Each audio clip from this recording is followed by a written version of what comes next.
Governor DeSantis is one of those people. He is continuing to speak out against the guilty verdict, now saying the former president will not lose his voting rights in Florida. The governor posting on X saying, quote, "The bottom line is that Donald Trump's vote this November will be one of the millions that demonstrate Florida is now a solid Republican state." The post bringing into question whether Florida or New York laws will go into effect if Trump is sentenced to jail. Our Victoria Cardenas joins us now live at Mar-a-Lago tonight with what experts are saying about this. Victoria?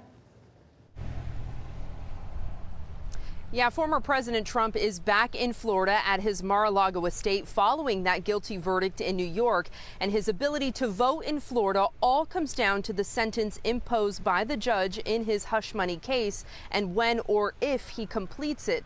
But whether Florida will recognize that now lies in the hands of Governor DeSantis.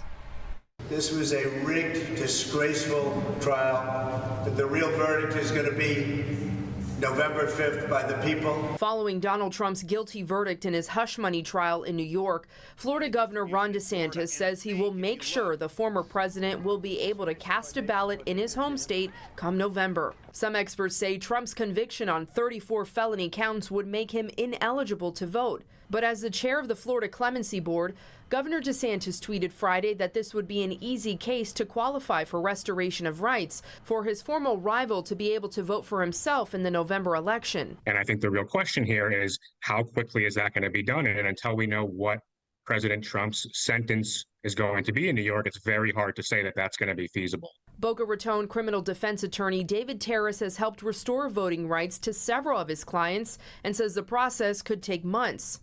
Back in 2018, Florida voters approved a state constitutional amendment to restore voting rights to felons, with the requirement that the convicted felons must first pay all of their fees, fines, and court costs. In New York, the state has allowed people with felony convictions to vote once they're released from incarceration since 2021. But Attorney Terrace says the law as it stands today should be strictly applied.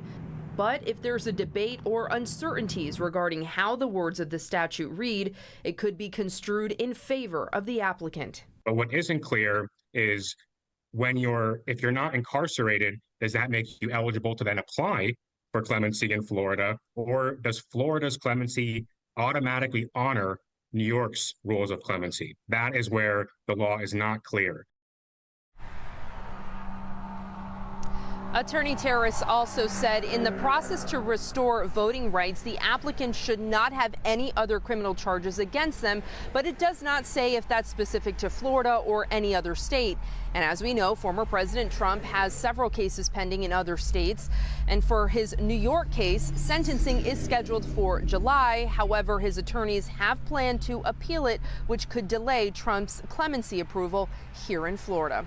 Reporting outside of Mar-a-Lago, Victoria Cardenas, CBS 12 News. Hi, I'm Liz Quirantes. Click like and subscribe buttons if you want to see more stories like this that impact you.